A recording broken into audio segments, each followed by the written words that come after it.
Okay, my people. I hope people in the first, the first 12 rows for the VIP waiter service? Coffee's going next. We swap 1 and 2. Okay. Yeah, I got to get you a whiskey.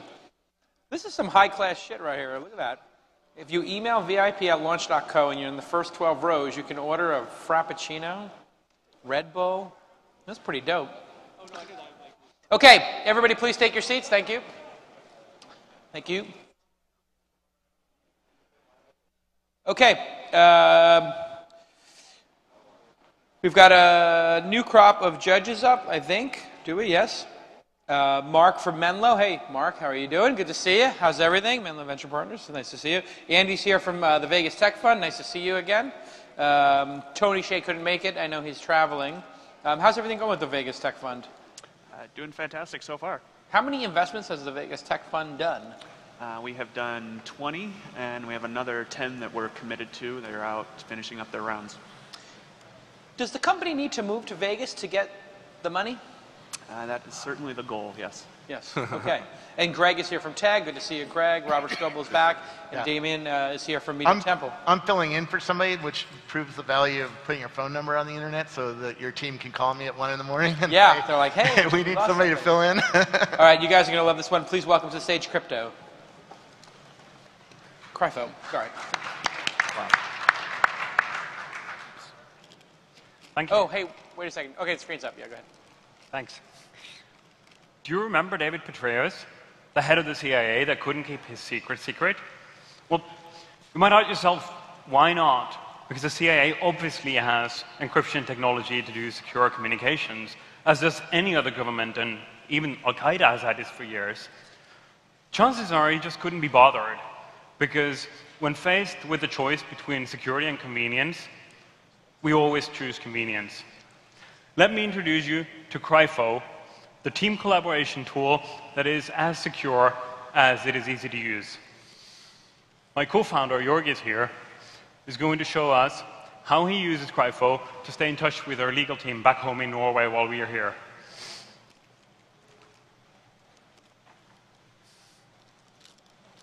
We're without video. Hang on just for a second. And we're on. Now he logs on using his... Okay, hang on just a sec while we get the video right. You're okay.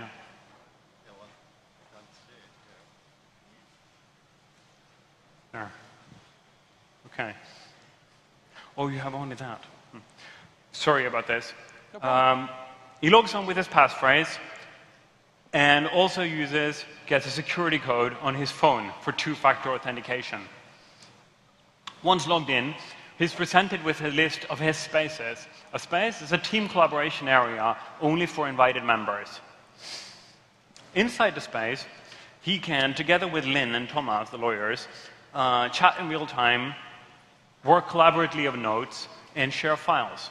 Now, the key difference to similar tools like Basecamp and Yammer and Google is that all of the data is encrypted before it even leaves the browser for the network. Since the encryption keys are held by the team members, Lynn and Jorgis and Thomas, no one can decrypt the data, not even us. So in the unlikely case that a government would seize the servers or hackers would get access to our database, all of the data would be useless to them. Now, Jorgis heads over to the nodes and updates his social security number in the employee data as Lynn has requested. And he can also do the upload financial data files that she's asked for. Now, again, even before they're sent over the network from the browser, the files are encrypted with 256-bit encryption. What? 256-bit encryption, the strongest recommended standard for top secret documents. Now, you didn't see that happening. is because the most essential part of the application, the key management and encryption, is hidden to the user. It is also completely built in. It is not an option. You can't screw it up. We built Crypho because we think that everyone should have access to secure communications without having to sacrifice convenience. Join the demo, the beta, at crypho.com. We're also considering fundraising. If you're interested, contact us at founders@crypho.com.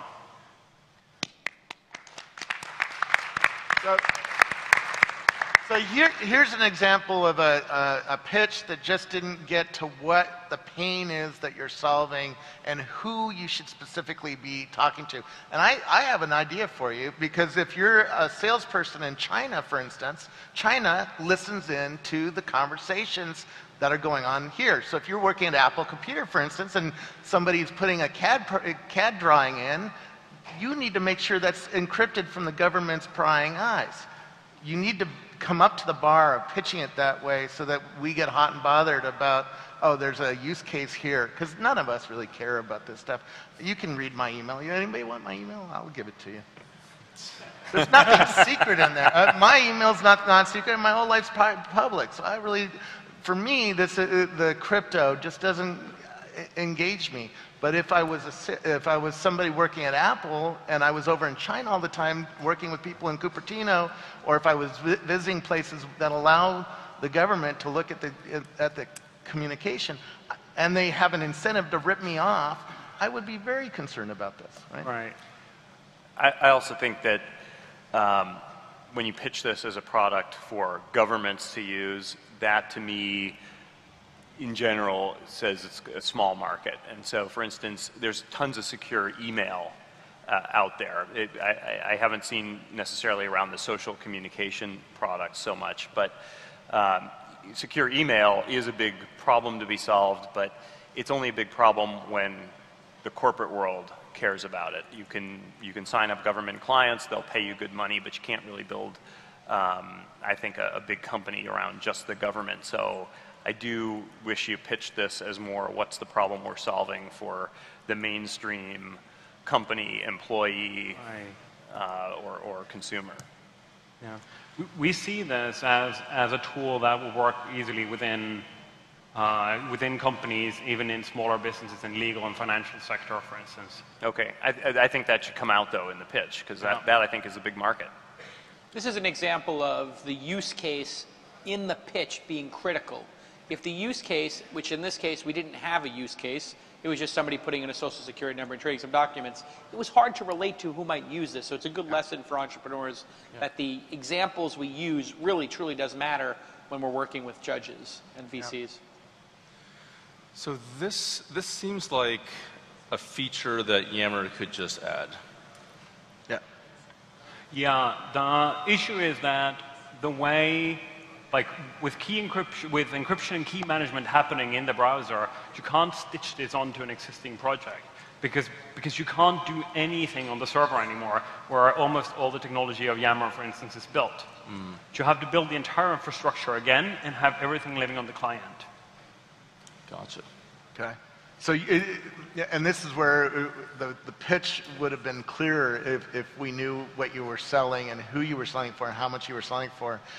If you're selling a tool for Apple to use with its employees worldwide so that it keeps its secrets, then I could see, oh, the CTO is going to pay for $20 a seat for this to make sure that they have a secure communication channel, just like the government has when you go to an aircraft carrier, right? Is that what you're selling, or are you selling something else that I'm yeah, I think you're right, and we probably need to make it clearer. This is primarily a business tool, absolutely. And what does it cost? Is it going to be free for a couple of spaces and then freemium? What's your plan? Probably looking at something like $100 a month for a space. For one space? For one space or 3 spaces. And what does it cost you to provide a space? Is there some major cost that would make it $100 a space? Why not free and for 5 and then $1 for each additional space? You could, but security is considered a pricey thing compared to premium consumer features normally. And it's also going to be a lot less widespread than the average consumer tool. Great. Let's hear it for Crypho. Well done. Next up, Blossom Coffee with a 2.0. Blossom is a 2.0. It's a coffee maker. Wow, it's actually coffee. Got that. Thank you. Make us some coffee.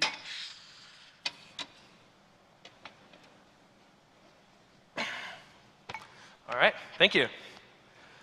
Everybody, I'm Jeremy from Blossom Coffee, and we make the world's best coffee machine. I'd like to tell you a story about my friend Ben.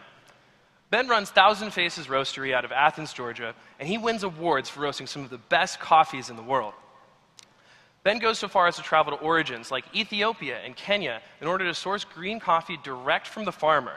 He brings it back to his cafe in Georgia, roasts it and brews it, and you can walk into Thousand Faces Coffee and drink a perfect coffee any day of the week.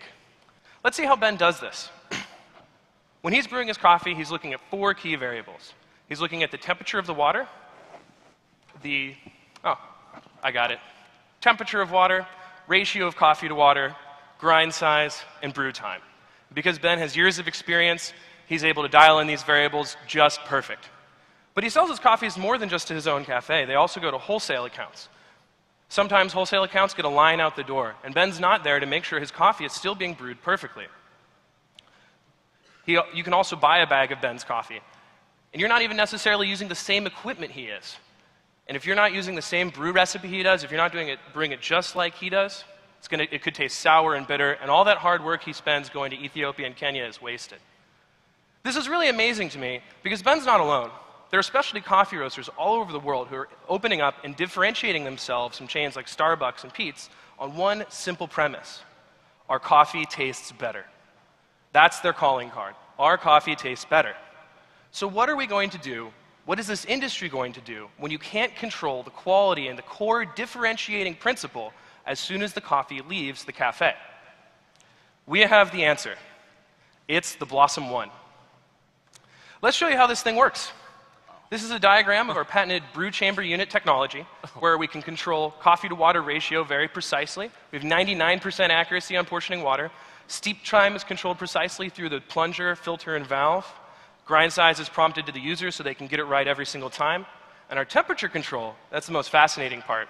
We measure the temperature of the coffee while it brews, and we conduct heat through the walls of the brew chamber unit to make sure that you're maintaining the absolute perfect temperature for the full duration of the brew.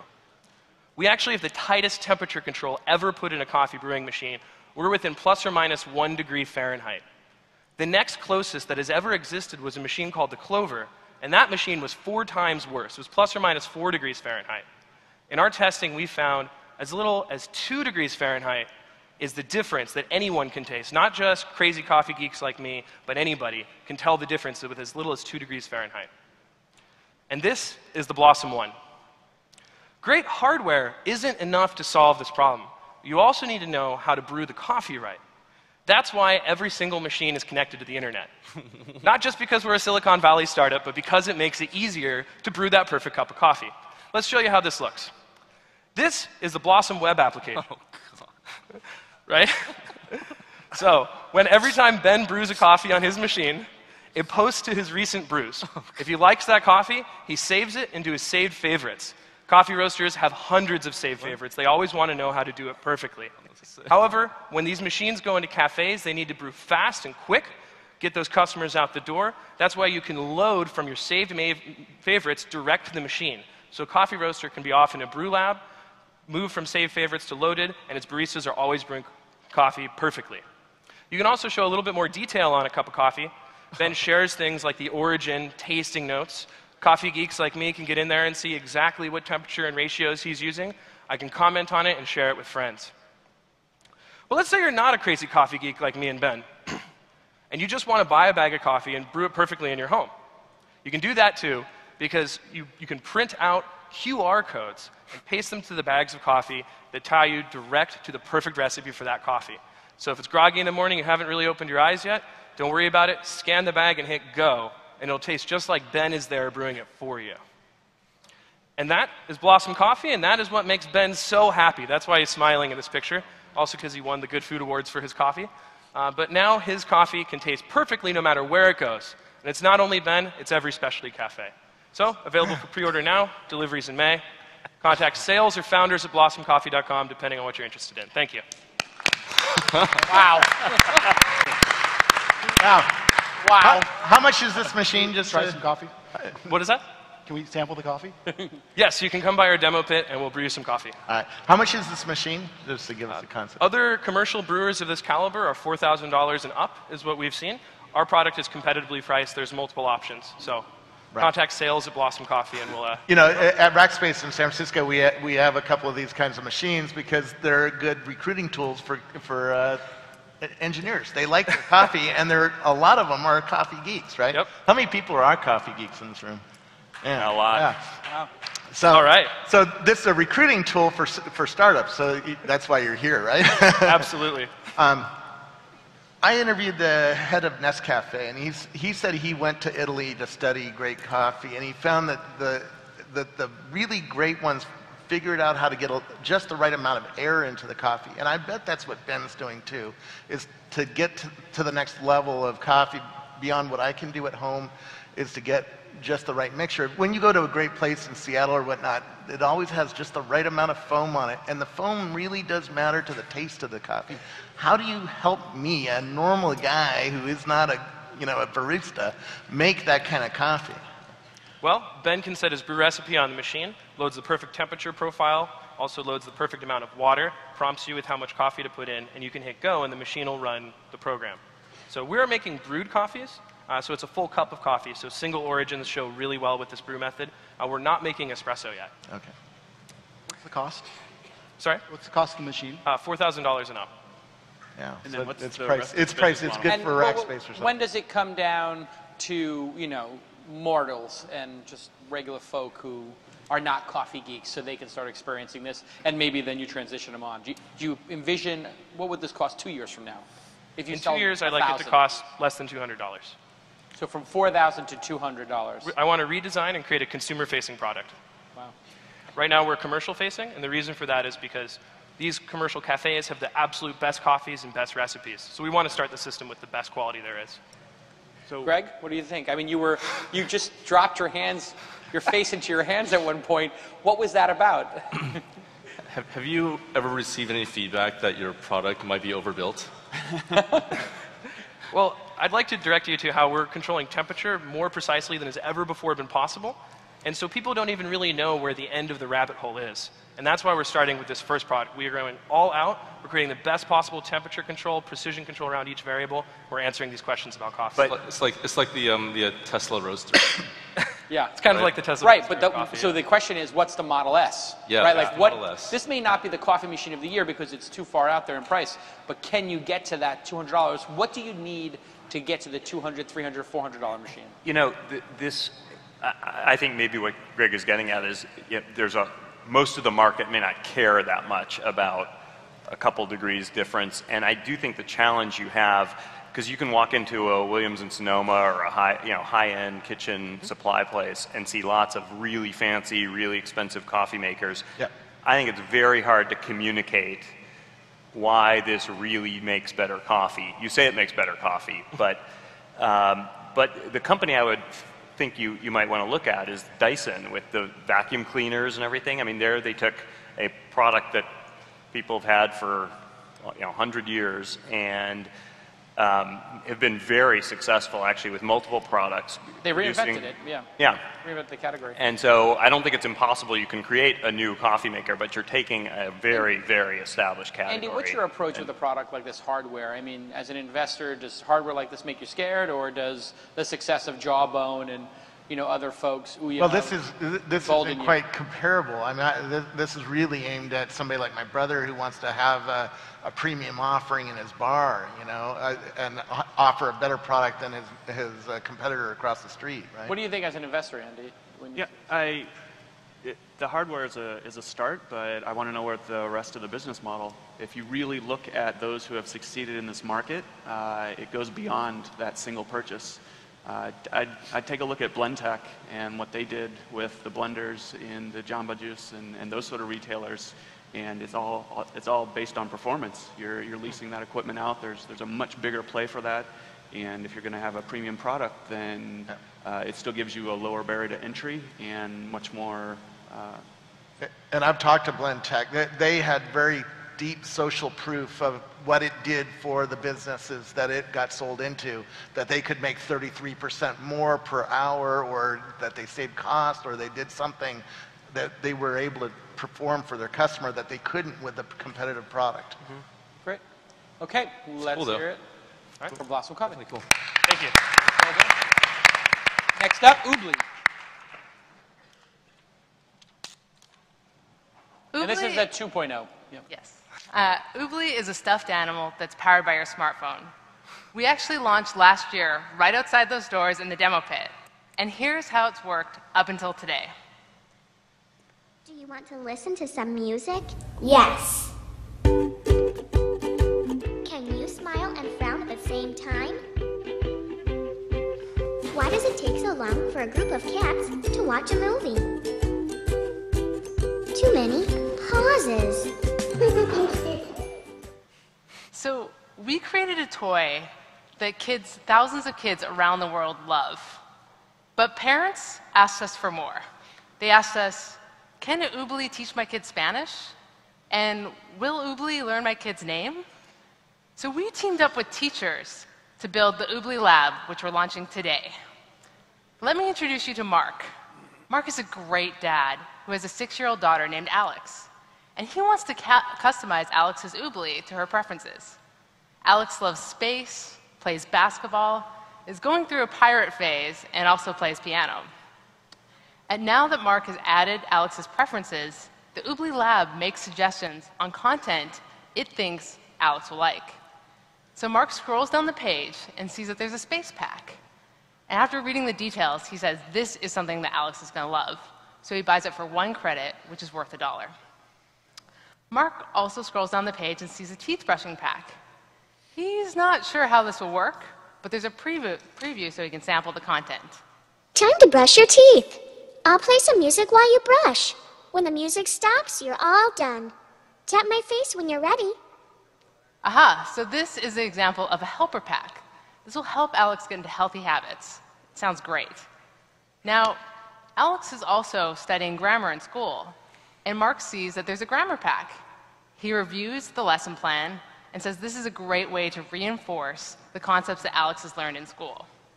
So, let's go over to the Elmo and let Mark see how his customizations have affected Alex's play session. So, he'll hit the Play with Oobly button and insert the phone into the toy. There's not usually a jack, but for purposes today, we have it. Now, Alex will wake up Oobly.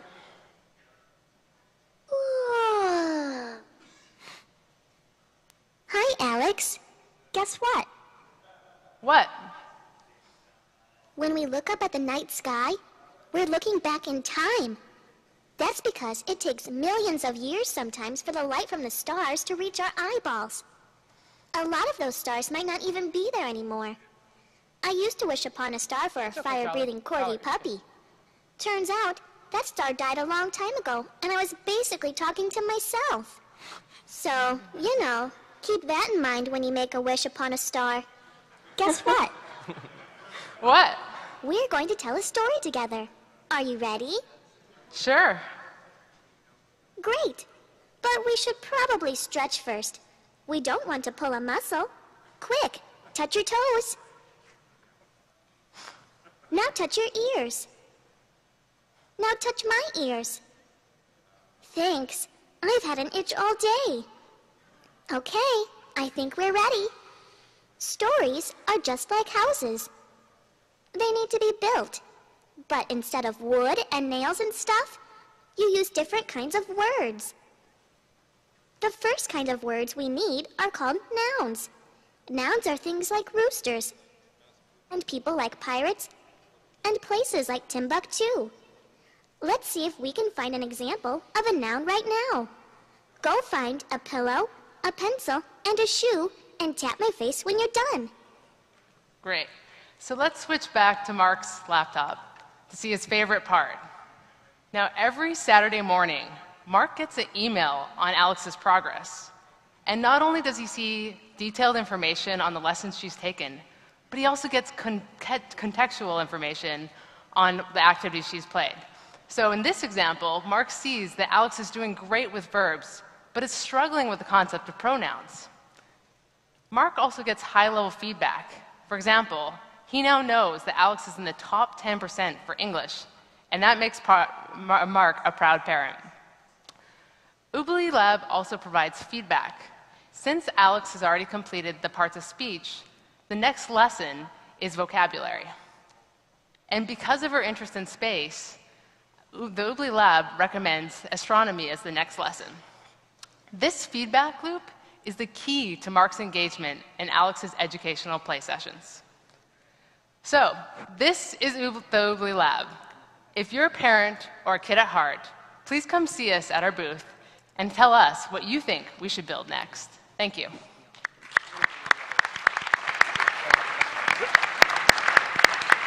So this is pretty interesting. I have a 5-year-old autistic son. Are you working on games for the special needs community? Because this seems like a great model to help work on a specific skill that I need to work on with my son. Right? Yeah, so that's one thing that we're really excited about now is we were really stuck before this where the learning had to kind of appeal to every kid. But now, actually, the autism community and parents that have kids with ASD have really said this can help them become more vocal. So we can really do specialized packs for any kind of kid. So where's the content for them coming from? I mean, I'm thinking if I'm a kid and I click on space and then you start telling me about nouns, I'll be a little miffed about where that came from. Can you repeat the question? Sorry. Where's the content coming from? Yeah, so it's programmed by the parent on what kind of cue they want to set up. So what it will do is blend different lessons. So where's that content come from? Oh, where is it designed? Yeah. Yeah, so it's all by teachers, and we upload all the files online, is where that's designed from, and then downloads automatically to the app. My kids all have their own iPads. I have a 3, 5, and an 18-year-old, 19-year-old, and they all have their own iPad. Have you tested it with people who are already that computer illiterate and found how do they split up their time? I'm wondering, are they even going to use it? You know? Yeah, so the one thing that we're able to do that traditional apps can't is we build this emotional attachment. So we know that kids that play Angry Birds are still going to play Angry Birds. But the difference is that they sleep with Oobly at nighttime, and they come back to them because they've built this emotional attachment. And we feel that now, once we can actually customize the experience to them, that bond will be even stronger. And it works. You need an iPod Touch or something in there, because it doesn't come with that. No, it doesn't come with the device. The phone, right? And I don't let my kids play with my phone. My phone is mine, right? Yeah. So that's why they have their own iPad. So, yeah. Do you find resistance from parents that they need to buy yet another device or give up their phone, which might be charging at night when they're at home playing with the kids? Yeah, so initially when we started this, we got a lot of that hesitation, but what we're seeing as the use case now is that it's typically the hand-me-down phone. In order to sync, we just need the Wi-Fi access, which even a disconnected phone has. And what we're seeing is that for at least iPhones, over 50% are actually handed down, whereas only about 30% are sold back. So it's a huge amount of devices now. There's actually more iPhones sold every day than babies born in the world, so it's a great platform to build off of. So do you have some kind of a recurring revenue model here where you buy the toy, I don't know what the economics are around that, but where for all these different packages you can get for the thing, you're able to monetize this over a long period of time? Yeah, so that's why all our lessons are based on a series. So if you're going to start, you'll start with counting, then move to addition and subtraction. And what we actually want to do after this is not just have it a la carte, but actually have an auto-teach where parents could subscribe and we could say, okay, because we're evaluating as the kid's playing, and we can say, oh, they're doing really great on counting, it's time to move on. And that way it's a recurring revenue model. We're not really that excited about making money on the toy. It's going to be more about the software. What percent of parents actually want to do this like supplemental teaching in addition to just school? Yeah. Actually, a really high percentage. When we first asked parents about what they wanted seen, is they actually wanted something very different from what they had in the classroom and to be able to customize it. They didn't feel like they were getting enough. I don't have hard data yet, but we see educational apps like DuckDuckMoose, who we really love. They're doing phenomenally well right now in the App Store with educational apps. Awesome. Let's hear it. And this, what a great story. You were in the demo pit last year and hustled your way. And did you plan, when you were in the demo pit, did you say to yourself, I'm going to get on that stage next year? Was that like burning in your... Yeah, we saw the companies up here and we were really impressed and hope that next year we could be here. So I'm happy to be on stage. And you crushed it, and really to watch the progression in the last 30 days of rehearsals. People don't see all the hard work that goes into this, but we've done 3 or 4 rehearsals together, and every time the product just got 10%, 20% better. And it's really great to see this product evolve from the demo pit to this year. Really well done. Big round of applause for Ubu. Thank you. Very proud of you guys. Next up, Trendalytics. Please welcome Karen from New York City. By the way, Jason, you're doing an educational conference, right? Yeah, last year we did a conference called Launch EDU. It was a one-day event at Microsoft, who is very generous and offered us their space anytime we want to do an event gratis, which is tremendous of Bing and Microsoft. They've been tremendous supporters. And so we did a one-day event. It went incredibly well. This year we're doing a 2-day event, and Pearson, the educational company who was there last year, said, we really want to support this, and they underwrote the whole event. And so we're going to announce the dates for that. And then in the fall, we're going to do Launch Mobile for the first time, which will be a smaller 150 to 200 person event. And Sandeep from Extreme Labs, who was on the previous panel, came to me after launch last year and said, let's do this for mobile. I'll underwrite that entire event as well. So we've just, I think the goodwill the event is building now has led to a lot of the large corporations saying, and even medium-sized ones like Sandeep's, let's do this and let's help more startups. And so you're going to see 2 great events, Launch EDU in June, when teachers get out of school, and then maybe October, November, we'll set a date for Launch Mobile. Okay, Trendalytics, welcome. Okay, so we're Team Trendalytics, and we'd like to introduce you to Katie.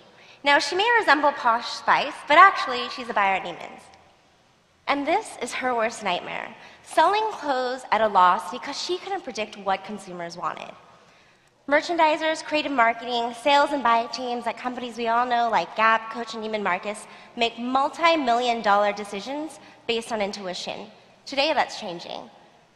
With Trendalytics, Katie sees what brands and products are resonating with consumers across the social web and online search. Here she sees the top fall 2013 images that are being shared across Facebook, Pinterest, and on blog posts. Now, this is awesome because she just got back from the shows and she needs to decide what merchandise she's going to invest in that's going to hit the rack 6 months from now, and also what products she wants to promote in her $5 million fall ad campaign. So she goes to the top and she sees all of this data ranked by brand. She's surprised to see Philip Lim, an up-and-comer, and of course Oscar de la Renta, which is one of her favorites, so she clicks through. Here she sees the collection and she decides to sort by trend score, which is kind of like clout for images. She notices that lace dresses are really popular, and she decides she wants to drill down a little bit more into this. Now, Katie's problem is that she actually invested into lace the last couple of seasons, but it didn't do so well. But she consistently overinvests in trends too early and misses them when they peak. Here she can see all the trends that are resonating with consumers, and she can even click on lace dresses to see the type of content that people are engaging with most to get a better sense of the silhouettes and all other details.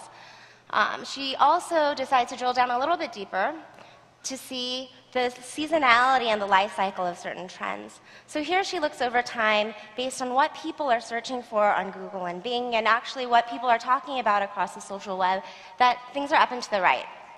She also goes down to see that regionally it's really popular in the US and also the UK, which are core markets for her.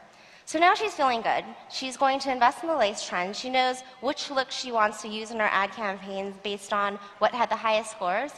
And now she's like kind of curious. She's thinking, let's look up prom dresses. It's March now, and prom is always a huge buy for them, and so she just wants to drill down a little bit more. She's surprised to see that actually people are searching for prom dresses and talking about prom dresses in January. Now she's thinking, great. And she looks over time and she sees that year over year over year that people are looking for prom dresses in January. Now it kind of makes sense if you think about it. So she's going to use this for her competitive advantage and actually market to consumers for products they're looking for when they're looking for them. This can drive decisions in in-store visual merchandising, her campaigns, and she can come up with some cool social media and PR campaigns next year. Now, one of her biggest frustrations is actually getting buy-in on up-and-coming brands, especially and figuring out how much to allocate, especially when there's no history. She remembered that Philip Lim was actually really highly ranked, even though he hasn't been around that long, so she decides to drill down a little bit further. Here she can see his social presence isn't so interesting. He has about 24,000 fans, but she drills down and actually can look at post-level engagement and sees that actually the people who are engaging with his content, indexed by the fan base, is well above average for his peer set. So she decides to drill down a little bit further. She then sees the top fall looks are being shared across the web for Philip Lim's fall season, and she also sees the post-level engagement and fan growth, which is up and to the right. She can also look at the actual content and types of products that are getting the highest engagement with their fan base, which is actually younger consumers she wants to bring into her store. So now Katie's feeling pretty good. With Trendalytics, she's now making data-driven decisions that not only, it's empowering her team to not only back their own intuition, but to make sure that they don't have huge revenue opportunity misses. In the $350 billion apparel and accessories market, over 50% of merchandise is sold at a discount. Margins are razor thin, and the difference between companies that are growing at double digits and going out of business all comes down to having the products that consumers want. Today, consumers are telling us what they want, and it's criminal not to use that data. We're the team that's solving Katie's problems, which is based on real experiences with several buyers and retailers that we've spoken with and who are interested in using our product. If you'd like to learn more, please contact us at founders@trendalytics.co, especially if you're a visual designer that loves data visualization and wants to reimagine the dashboard. This is just the beginning. Awesome. Awesome. Very well done. Questions from our judges? Two pieces of feedback. One, I'm a little shocked that there isn't more of a design sense put into this product, given the retailer that you're aiming it at, which is somebody who's buying a $1,000 prom dress. That's why they need. That's why they need a designer. Well, I think there can be a lot. For instance, when you mouse over, why can't you make the picture bigger so you can actually see? Hey, Greg, the he's not an entrepreneur. He doesn't understand that these things just don't manifest immediately when you want them. He just grabs one at Rackspace. Yes. but number two, we're living in a world where we can have conversations with our customers before they get to the point where they're going to buy.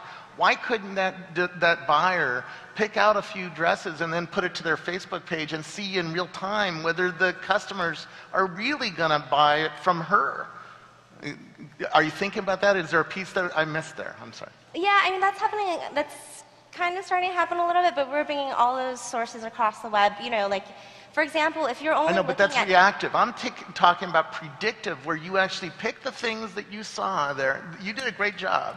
I want to pick those 5 dresses that I'm going to offer in my store, and I want to put them out to my list of teenagers that are about to go to the prom and test it and see if they're really going to buy that before I push buy and buy those dresses for my store. Right. So one thing I kind of want to point out so the runway images are something that's interesting because it's actually used as inspiration and as indicators for what's going to be in style.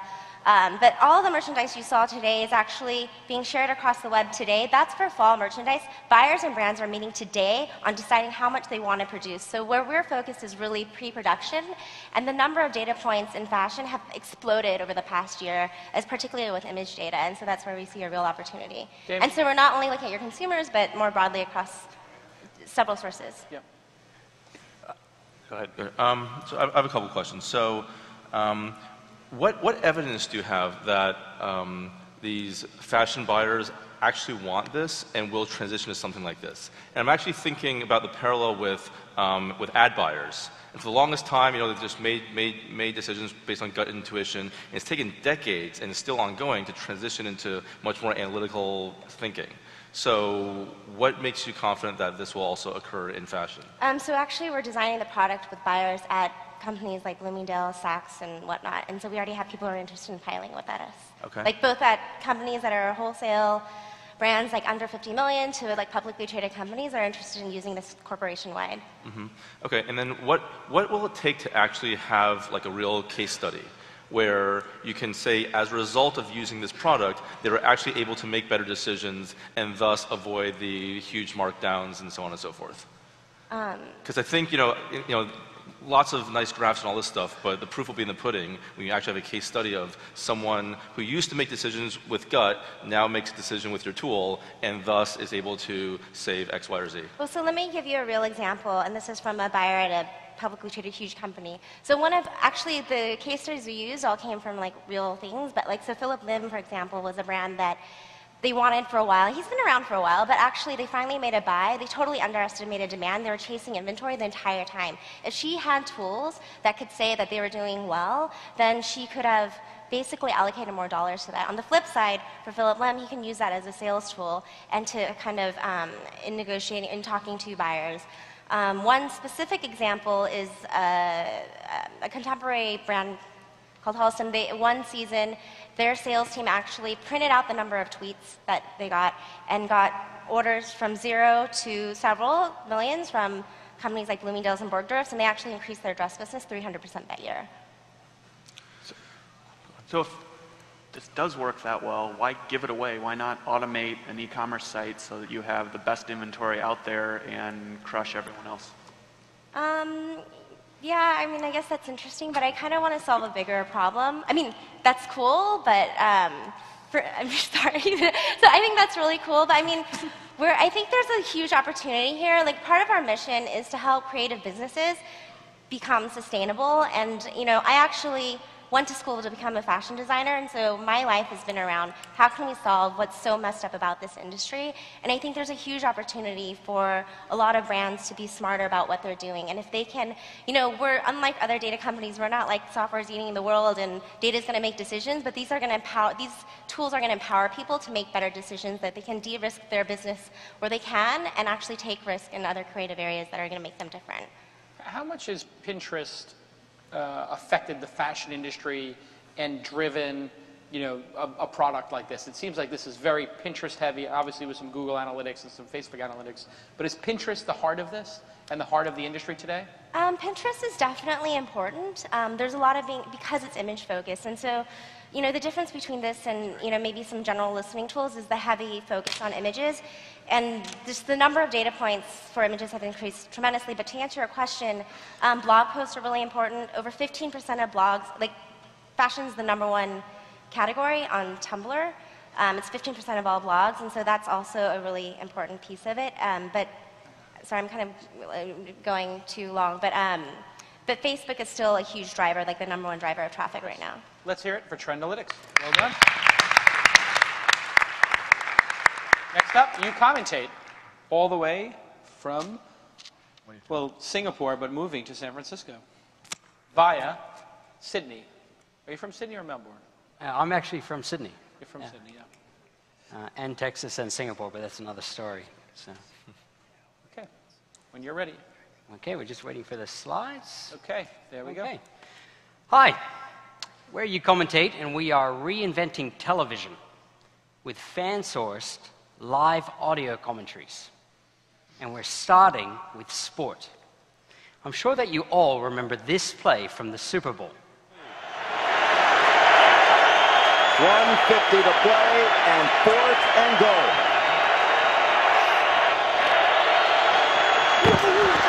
Kaepernick lofts it in the air. No flag, incomplete. Why are you showing this in San Francisco? Coach Jim wants a holding call, but he doesn't get it. All right, he doesn't get it. That commentary was okay, but it was bland and it was so obvious. Fans everywhere are looking for something different. This is Jed. Jed sells out venues with hundreds of people paying $50 a ticket to listen to him provide commentary for sport on TV. Now, Jed uses You Commentate to provide his live audio commentary for fans and followers everywhere. Let's switch over to the phone on the Elmo. Jed can be on the sofa, he can be in a bar, he can be in the stadium, and he signs into uCommentate on his mobile device. When he's ready to commentate, he taps the microphone icon. He titles his stream, in this case, Super Bowl. He checks to make sure that he's sharing his link on Twitter and Facebook. And when he's ready, he taps Start Commentating. Jed's live audio commentary is now available for anyone to listen in. Let's switch back over to the laptop. This is Chuck. Chuck is an average sports fan, and he is sick of the standard lame commentary. Chuck just wants a choice of commentators to listen to while he watches the sports that he loves. Chuck follows Jed on Twitter, and he sees a tweet that Jed is live commentating the Super Bowl. So he taps the link, he goes straight to Jed's channel on uCommentate, and that's it. He's listening live to Jed's audio commentary. This is how Jed called the same play in the Super Bowl. Absolutely ball-breaking play, this one. It must come off for the 49ers. Here come the Ravens through. But the pass is gone, and it's incomplete. The Ravens hold them out. And speaking of holding, look at the San Francisco. My wife, she has my balls, and she will... All right, so Chuck loves Jed's commentary, and so he can follow Jed by giving him a boost.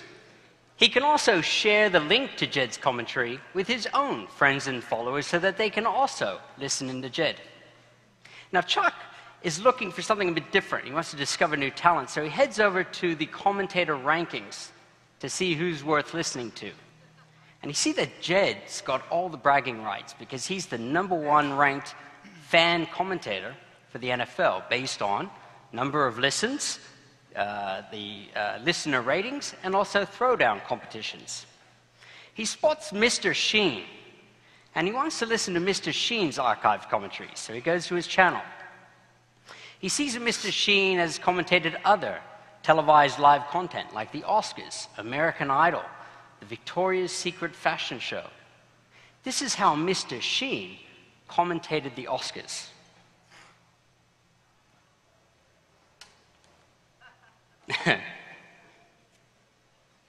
She just won Best Actress for being a sex addict. Winning. Good job, girl. You're like the same age as my goddesses. Ah. Oh no, Jenny, did you just trip? Losing. Last time I tripped was on acid. Okay.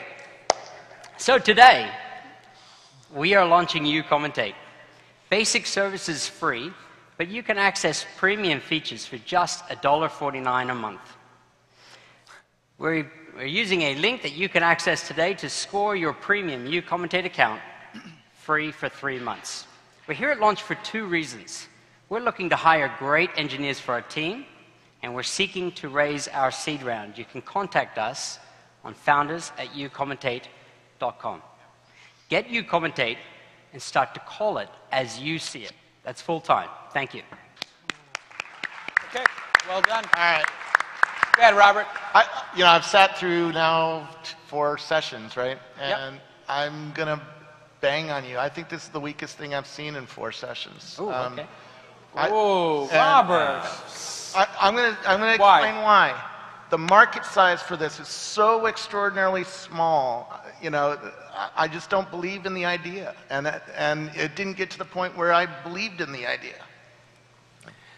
Well, Hold on a second. Let's have him answer that. Why is he wrong? Okay, 200 million people watched an NFL game last year. They watch, but not talk and not want to listen to somebody else talk. Okay, if you look at the Super Bowl, 108 million watched the Super Bowl. 111 million the year before, 111 the year before that. That meant 200 million people did not watch the Super Bowl. We believe that the existing commentary is highly exclusionary, and introducing new commentators like women and new languages broadens the appeal of the existing televised content and will bring more people in to watch the games. They obviously want to they want to tell me off. So hey, there's an audience. After diversity. Let's get Mark and Greg. Go ahead. So, I mean, I'm fascinated with how the television watching experience is changing, and I think it's social interaction, 2 screens at the same time, all the over-the-top programming that's available, and so I do think there's going to be a lot of change to the way people view not just sports but other programming as well. That being said, I don't know if I understand this either. I think that people listen to commentators on TV generally because they're considered knowledgeable about the sport that they're commenting on. And I think a huge problem here would be just discovery. Because let's just say that this thing takes off and you got a bunch of yahoos, you know, all talking about the game. How do you, you know, and the discovery of this, I think, is going to be, you know, frankly, not just difficult, it's going to be kind of annoying. So this one, to be honest, is a little hard for me to see. But next, Greg. Quick. So I actually think this is pretty unique, and I'm with these guys. I'm just not sure anyone wants it. But I don't know that for sure. And so I really put on you guys. Sure. Like how can you convince us that there are people that actually want this? Last year, we built a shit ugly app. And we wanted to test if there was a demand and a supply for alternative commentary, so we put it out there. We approached a number of people who are already blogging and tweeting about the game. And we said, hey, how would you like to give this a go? So we approached like half a dozen. Within a couple of months, just by word of mouth, we had more than 50 active commentators on the site, and they commentated more than 500 games. We had 22,000 total listens in just a couple of months, 64% growth in the last month. And this is on a shit ugly app. It was a shit ugly app, and so. All right, that's the minimum viable product justification. I like it. Yeah. Damien, what did you think? Is there a business here, or is he? And what do you think an entrepreneur? You've been through the entrepreneur ringer before. What do you think they need to do to cross this chasm of disbelief?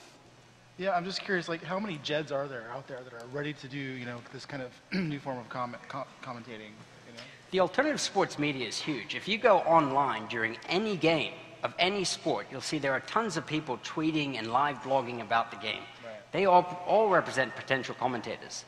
So they represent a low-hanging fruit, but we're really excited about getting the celebrities like Will Ferrell, who we know are big fans of sport, and getting them on to provide their view on the game. And is there any part of your business model where they are actually paying you money to be a commentator or to have a channel with your network? Or No, I mean, so obviously it's free to get on and create content. Right. For the people who are the most successful commentators, we're looking at revenue sharing models. Awesome. Hey, what are you going to do to come back here in 12 months and make Robert E. Crow? How are you going to, because you got this, I'm going to give you a slot to come back here and I'll put you on the stage with him. You got to make me a guarantee of what you're going to hit. Okay. I'm guaranteeing you a slot when he's judging next year in 2014. What will it take for him to prove you wrong? Give him a number, Robert. Or you suggest a number, over, under here. Or I'll suggest it if you guys don't come up with it. 1 million active users every month. Okay. Active. Are you going to do it? That's exactly what we're aiming for. We're targeting. All right. Guys, now we got a 1 year bet. We'll see in a year. 1 year bet. Mark it. Look it. What's the, hey, Robert. By the way, the Twitter stream, the hashtag is launch 2013. I'm just saying, the launch 2013 Twitter stream is sort of mixed. There, lots of people are backing me. Lots of people say I'm full of shit. So. Okay, right now, if he does it, you're going to appear on the judging panel. Yeah. In a ballerina outfit. I'll do it. Yes! I'll do it. Awesome. I think right now we're all going to go to the page and sign up and get all our friends to sign up just for that. Woo, it's a ballerina outfit. I love it. Woo, this is going to be awesome. All right, and now we're going to welcome back to the stage the winner last year from the demo pit, Green Goose, coming back for their 2.0. Another back a year later from the demo pit. These are the folks who won the demo pit last year. Congratulations, Green Goose. Welcome back.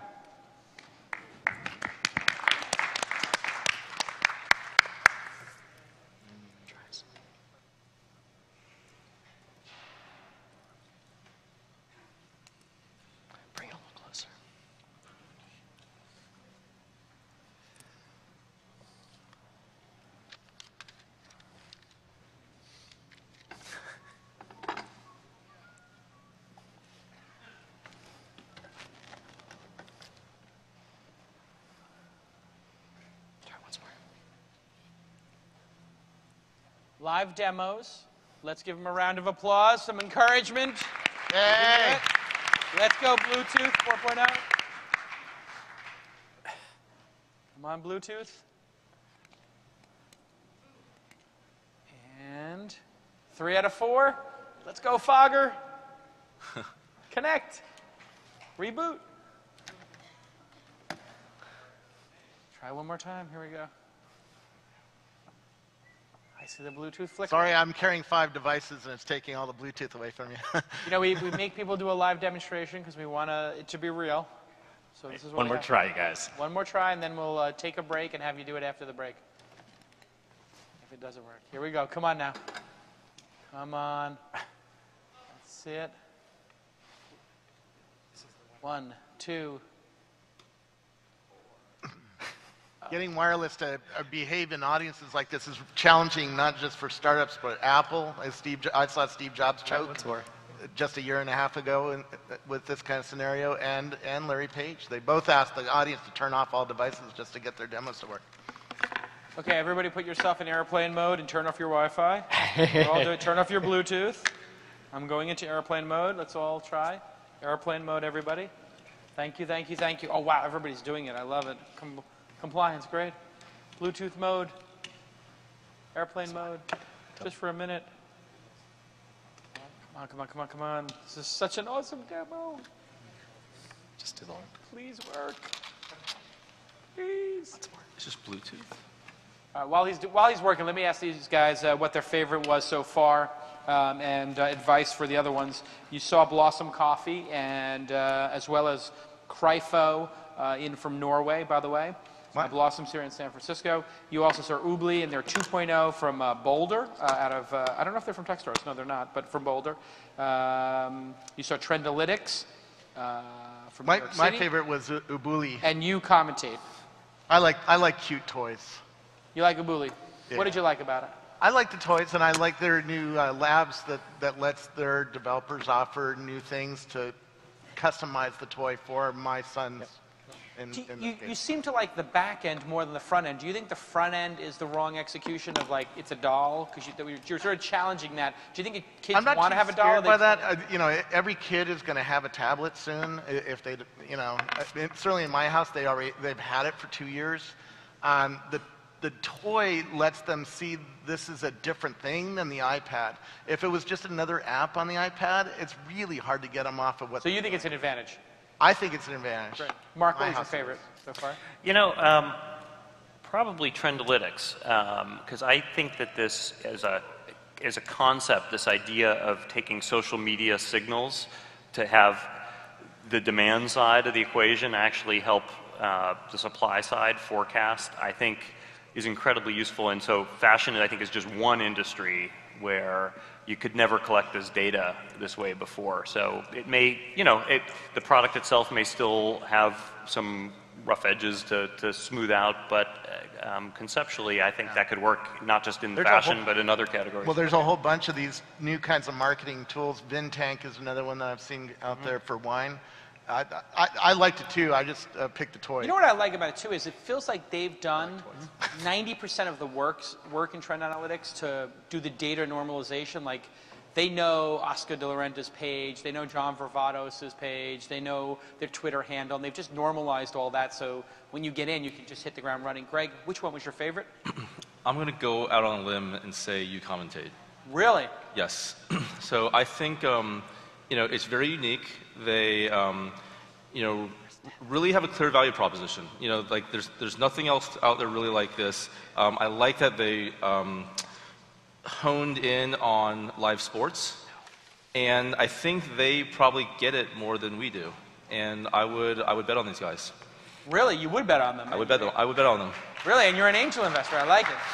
Awesome, good to know. Now, if you were CEO of the company... He just wants to see me in a tutu. Well, we all do. We all do. We all want to see you. Right now, I'm just buying an AdSense order for $10,000. That's going to drive a shit ton of traffic there in month 11. Yeah. You're fucked, kid. We will...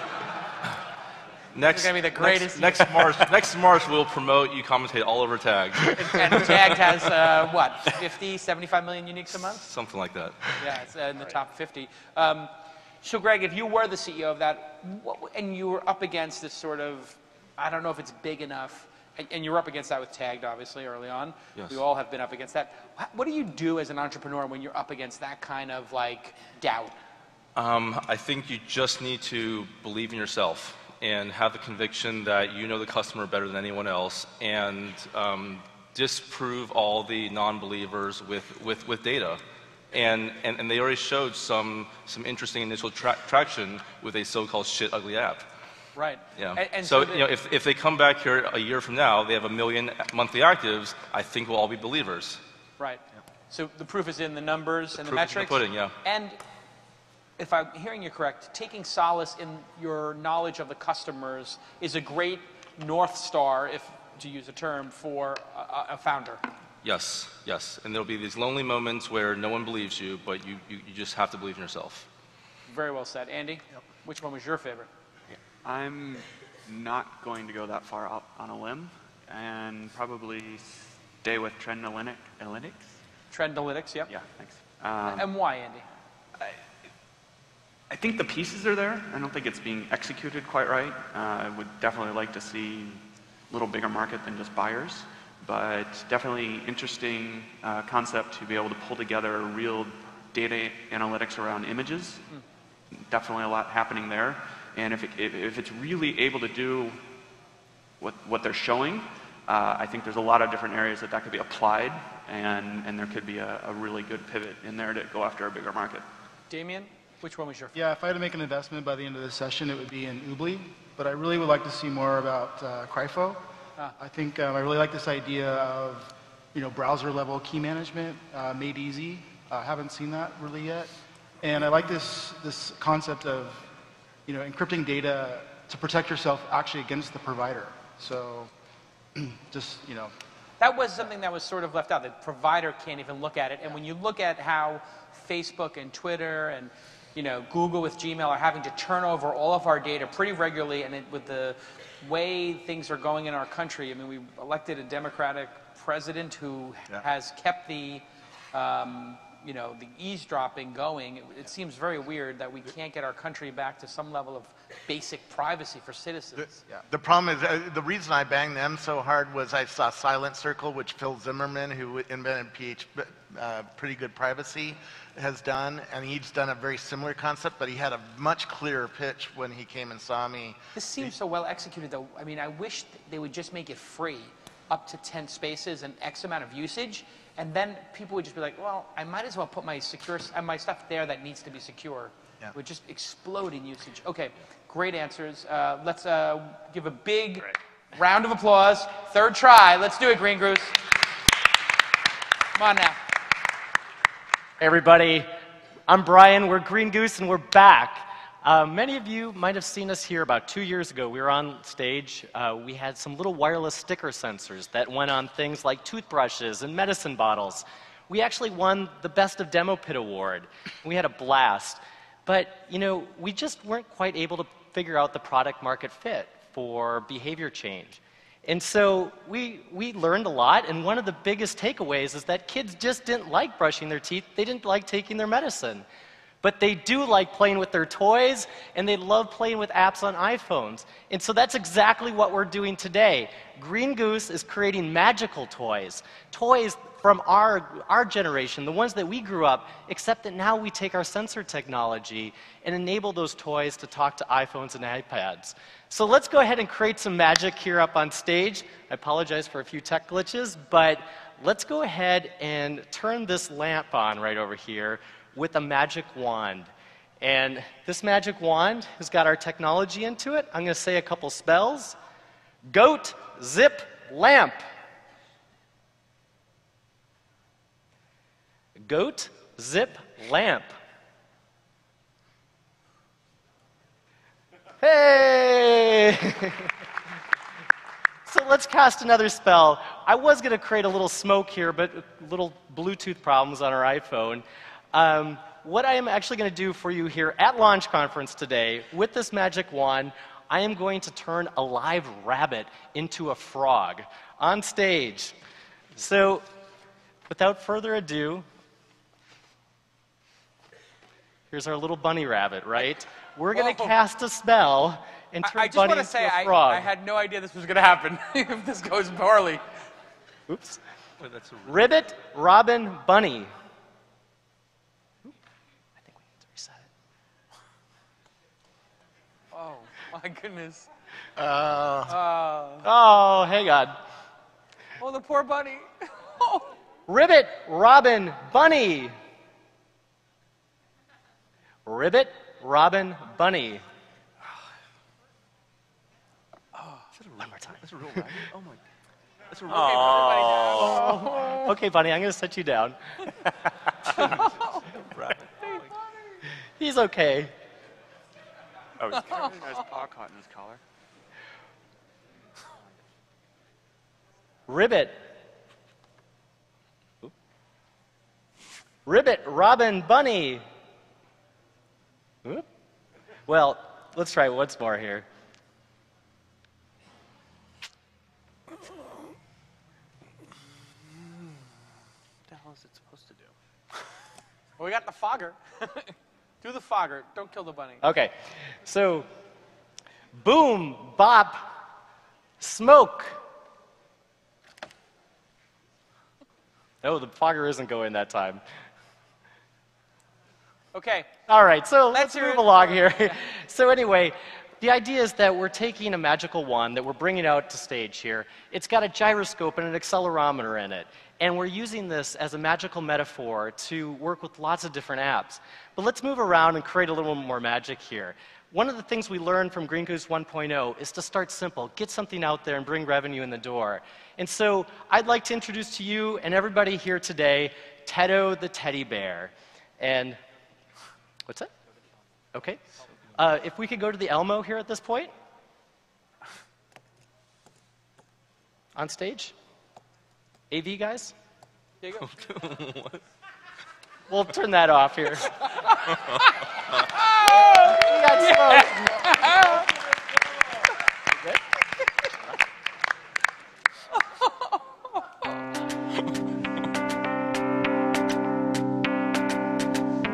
All right. So here's Tedo, and Tedo's pretty special. Tyler, too loud. Okay, good. All right. Tedo's pretty special because you and I, we just see a little teddy bear here, right? It's polyester, it's stuffing, but all the children know that Tedo inside has actually got dreams, and we're going to show those dreams, and we're going to start by putting some clothes on Tedo because the clothes have RFID sensors inside of them, and they detected that inside the bear. So now when I move the bear and jump around with the bear, he's in a dreamland, and kids can now interact with real toys again. And so let's go ahead and let's go into the Olympics, and kids have to jump around the toys and jump over the different hurdles, and if they hit the hurdles, they run into them.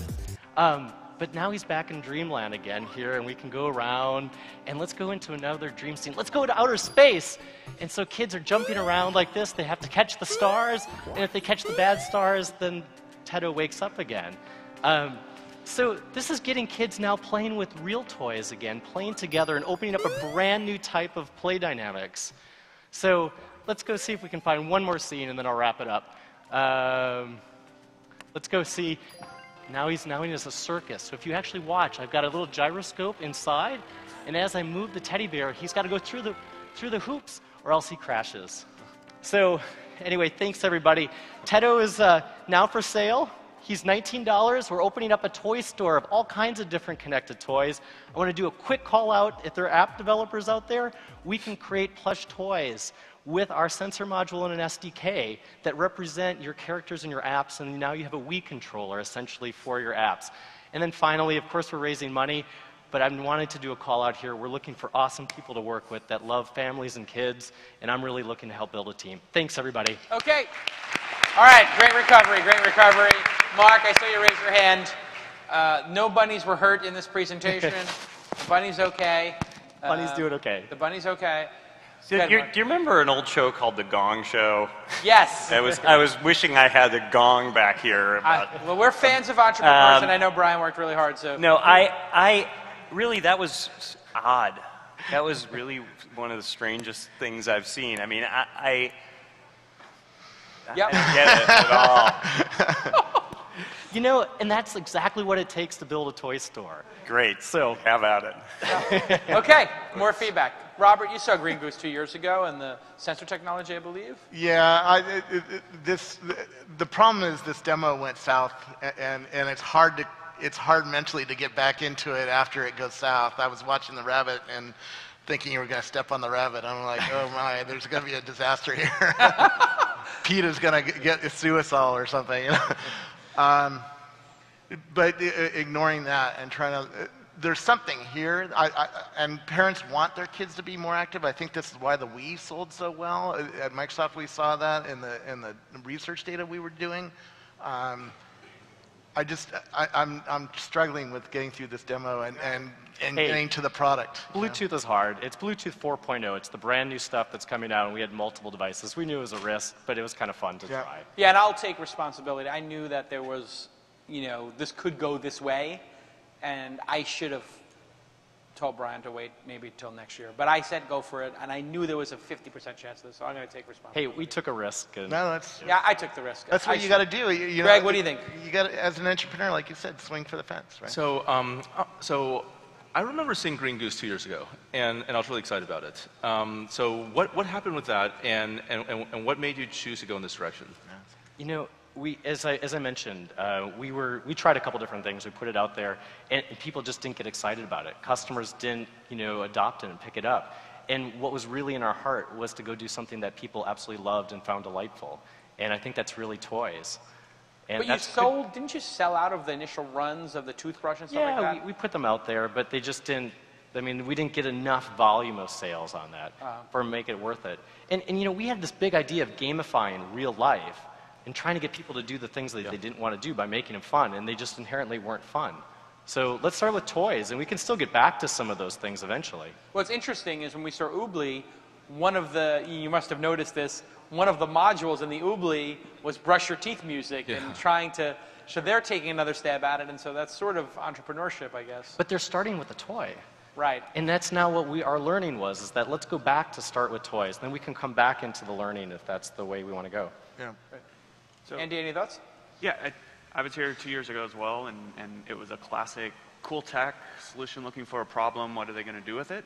And it seems like you're still taking it from that approach where there's a lot of stabs in the dark here, which it can work, but it's definitely a lot more time consuming, a lot more expensive, and